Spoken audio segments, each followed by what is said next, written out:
का कुशासन ना सही है। हम 5 साल से झेल रहे हैं। भ्रष्टाचार आज चरम सीमा पे है। कानून नहीं, जंगल का राज है। ये निकम्मे नकारा सरकार को उखाड़ फेंकने के लिए हम लोग इस परिवर्तन यात्रा के माध्यम से माताजी को साक्षी मानते हुए पार्टी को ये विश्वास दिलाते हैं कि इस नकारा और भ्रष्ट सरकार को उखाड़ के फेंकेंगे। कांग्रेस की कथनी करनी में बहुत सारा फर्क है। कांग्रेस के घोषणा पत्र में था कि अगर कांग्रेस की सरकार आएगी तो किसानों को 8 घंटे बिजली देंगे। आज 8 घंटे की जगह 3 घंटे, 2.5 घंटे और हर 10 मिनट के अंदर ट्रिपिंग हो रही है। और कल ही बूंदी जिले के अंदर कांग्रेस के मंत्री अशोक जी चांदना ने सरकार में वो मंत्री हैं और बिजली को लेकर धरने पे बैठे और छन्नो ट्रांसफार्मर धरने के बाद में, बैठने के बाद में छन्नो ट्रांसफर अधिकारियों ने लाके दिए। आज ही पेपर में आप लोगों ने पढ़ा होगा, बाड़मेर से कांग्रेस के नेता, कांग्रेस के विधायक मेवाराम जी ने फिर चेतावनी दी है कि अगर पानी और बिजली की समस्या नहीं सुलझेगी तो मैं भी धरना दूंगा। तो किसान बंधु, आप विचार करो, मंत्रिमंडलीय सरकार है और उस मंत्री की नहीं चलती है तो आप और हम तो कौन से खेत की मूली है। सरकार बिजली के तंत्र में फेल हो गई। वसुंधरा जी के सरकार में 13 से 18 घरों में 20-21 घंटे बिजली मिलती थी। आज मात्र 8-9 घंटे बिजली देते हैं। अधिकारी जवाब देते हैं ट्रांसफार्मर ओवरलोड हो गया। मैं आप लोगों के माध्यम से पूछना चाहता हूं कि 13 से 18 तक तो कोई ट्रांसफार्मर ओवरलोड हुआ नहीं और अब कैसे हो गया। सरकार के 8 बिजली के यूनिट बंद पड़े हैं और हमारी सरकार के अंदर ट्रांसफार्मर चलते थे तो 72 घंटे के अंदर ट्रांसफार्मर मिलते थे। और आज स्थिति आप और हम सब लोग जानते हैं। ट्रांसफार्मर अगर जल जाए 15 दिन, 20 दिन, 25 दिन, महीना और दीपावली से पहले तो डेढ़ महीना ट्रांसफार्मर नहीं मिला। मैंने अधिकारियों को कहा कि दीपावली के दिन तो घर में लोग दिए जलाते हैं और ये कांग्रेस की नीतियों के कारण लोग दीपावली के दिन अंधेरे में बैठे हैं। आज किसान का अगर कृषि कनेक्शन पास हो जाए, अब ऊपर चढ़ जाएंगे। 1 साल से इनके पास देने को सामान नहीं है। घर कनेक्शन इस सरकार ने एक भी किया नहीं। और अपनी सरकार 13 से 18 थी। एमपी साहब और गवाह है। हमने 82 करोड़ के कनेक्शन राड़ीवाड़ा में 15,400 नए घर कनेक्शन हम लोगों ने करवाए। आज गर्मी का मौसम है, बारिश हुई नहीं, हमारी फसलें जल रही है। हम लोग रोज मंत्री, जोधपुर के बड़े अधिकारी, एमडी, एसपी साहब से बात करते हैं कि बिजली दो, ये फ्री के मोबाइल बांटने बंद करो।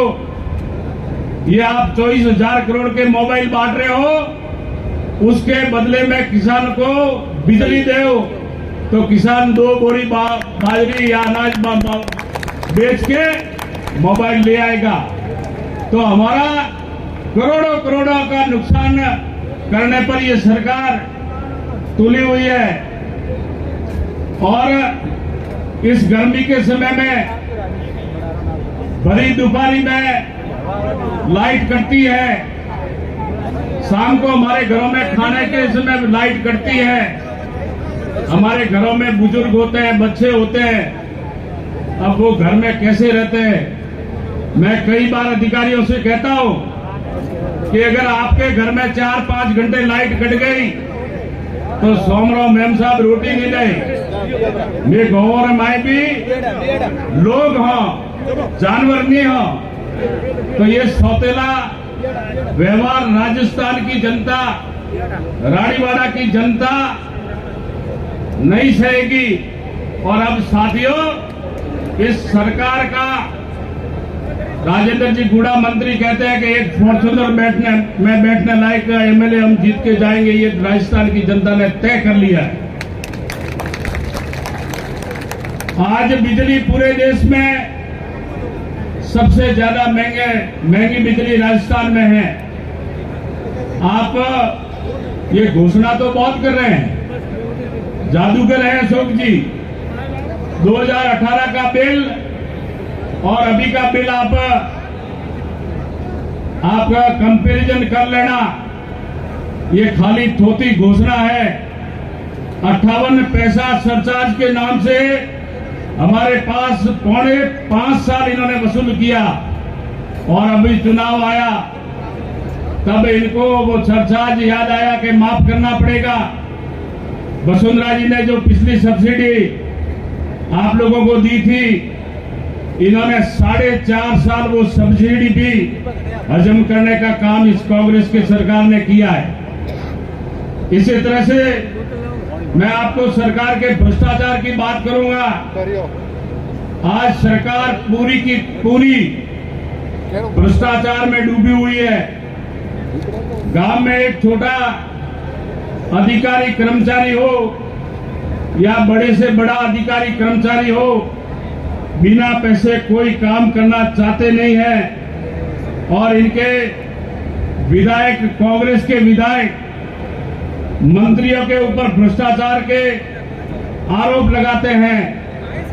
विधानसभा भी चल रही थी, इनके मंत्री राजेंद्र जी गुड़ा भ्रष्टाचार की लाल डायरी विधानसभा में लेकर आकर अध्यक्ष महोदय को कहा कि मैं ये लाल डायरी विधानसभा के अंदर टेबल करना चाहता हूं ताकि इस सरकार की पोल खुल जाए। तो इस कांग्रेस के विधायकों ने वो लाल डायरी छीन ली और उस लाल डायरी के अंदर पहला खुलासा हुआ है मुख्यमंत्री जी के सपुत्र जो आरसीए के अध्यक्ष बने, उनका सबसे पहला नाम है। और इस लाल डायरी में इनकी बहुत पोले खुलेगी आने वाले समय में। सरकार के सचिवालय में 2 करोड़ से ज्यादा रोकड़ा रुपया और 3 किलो सोना मिलना, इससे बड़ा भ्रष्टाचार का कोई नमूना नहीं हो सकता। जल जीवन मिशन जो देश के प्रधानमंत्री आदरणीय मोदी जी ने एक पूरे देश और राजस्थान के लिए बड़ी घोषणा की है कि प्रत्येक घर ढाणी को नल के माध्यम से शुद्ध जल दिया जाएगा। आज उस जल जीवन मिशन में 20,000 करोड़ का घोटाला पाया। आप लोग रोज अखबार में देखते हैं। पीडब्ल्यूडी के अधिकारी अभी 2 दिन पहले ही भ्रष्टाचार में पकड़े गए। और प्रधानमंत्री जी के द्वारा जो आप लोगों को फसल बीमा दिया जाता है, उस फसल बीमा में बाड़मेर के अंदर 300 करोड़ का बड़ा घोटाला हुआ। जमीन किसके नाम से और कागज दूसरे के नाम से लेकर प्रधानमंत्री फसल बीमा में 300 करोड़ रुपए का घोटाला करने का पाप इस राजस्थान की सरकार ने किया है। अपने रानीवाड़ा विधानसभा में मैंने केंद्र सरकार से श्यामा प्रसाद मुखर्जी योजना में मैंने एमपी साहब ने प्रयास करके 105 करोड़ रुपए लाए, वो भी भ्रष्टाचार के भेंट चढ़ गया और इनके जांच में उनके अधिकारी और कर्मचारियों के खिलाफ हम लोगों ने मांग की, इसकी जांच करवाई तो इनके खिलाफ एफआईआर दर्ज हुई। और भ्रष्टाचार का सबसे बड़ा नमूना मैं आपके मुख्यमंत्री जी के बारे में कहना चाहूंगा। मुख्यमंत्री जी ने जयपुर अध्यापकों के सम्मान समारोह में कहा कि आपके ट्रांसफर पोस्टिंग के पैसे तो नहीं लगते हैं। तब इन शिक्षक बंधुओं ने कहा कि हमारे को ट्रांसफर पोस्टिंग के लिए पैसे देने पड़ते हैं। तो और उस मंत्री को, जो शिक्षा मंत्री था, उस मंत्री को जो मुख्यमंत्री के सामने अध्यापक ये आरोप लगाते हैं, उस मंत्री महोदय को अशोक जी ने पारितोषिक दिया और कांग्रेस का अध्यक्ष बना दिया। ये कांग्रेस की कार्यशैली साथियों है। आज अपराध के बारे में कहूंगा, मुख्यमंत्री स्वयं गृह मंत्री है।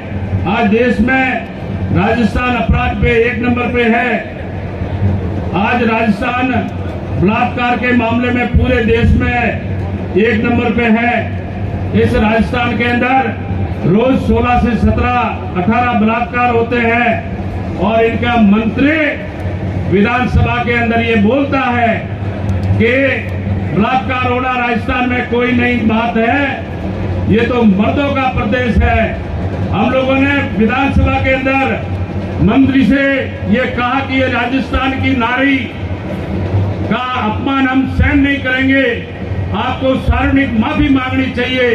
परंतु ये तो घमंड के चूर में है, इनको जनता समय आएगा तब ये अपने आप माफी मांगेंगे। आज दलित और आदिवासी महिलाओं के उत्पीड़न में राजस्थान आज 1 नंबर पे है। साइबर क्राइम अपराध में आज राजस्थान पूरे देश में 1 नंबर पे है। और पूरे देश में सबसे ज्यादा अगर डीजल या पेट्रोल महंगा है तो वो राजस्थान में है। ये किसानों के साथ में बड़ा अन्याय है, क्योंकि हर किसान घर में ट्रैक्टर भी रखता है, जीप भी रखता है। तो हमको इस डीजल और पेट्रोल के नाम से सरकार लूट रही है। इनकी कथनी करने का एक उदाहरण मैं आपको और दूंगा। 18 नवंबर 2018 विधानसभा चुनाव से पहले कांग्रेस के राजकुमार राहुल गांधी जालोर के स्टेडियम में आके कहते हैं कि अगर हमारी सरकार बन गई राजस्थान के अंदर तो किसानों का हम संपूर्ण कर्जा माफ कर देंगे। आज किसान कर्ज माफी के नाम से अपने आप को ठगा महसूस कर रहा है। और हम लोगों ने विधानसभा के अंदर एक सवाल लगाया कि राजस्थान में किसने किसानों की जमीन कुर्क की है या नीलाम हुई है, तो सरकार ने आंकड़ा दिया है 19,422 किसानों की जमीन या तो कुर्क हुई है या नीलाम हुई है। और इस ऋण माफी के कारण कई किसानों ने आत्महत्या की है। गंगानगर के अंदर सोललाल कडेल नामक व्यक्ति ने कर्ज माफी के कारण अपना एक लाइव वीडियो बनाया कि मैं मुख्यमंत्री जी इस कर्ज माफी के कारण सुसाइड कर रहा हूं, आत्महत्या कर रहा हूं और उसके जवाबदार स्वयं मुख्यमंत्री होंगे। हमने विधानसभा में मांग की कि मुख्यमंत्री जी के खिलाफ सोललाल कडेल का मुकदमा दर्ज होना चाहिए, परंतु अब सरकार तो सरकार है। आज सरकार ने अपने जिले को 2022 में कहा था कि हम जालोर जिले में किसानों को दिन में बिजली देंगे। आज 1.5-2 साल हो गए, हमको दिन में बिजली तो क्या रात में भी आज बिजली मिल नहीं रही है। और अभी सीकर की एक सभा में आप लोगों ने एक सोशल मीडिया के माध्यम से देखा होगा कांग्रेस के अध्यक्ष जी चौटासरा जी एक सभा में बोल रहे थे, अभी जैसे मैं बोल रहा हूं, और बोलते बोलते लाइट गई।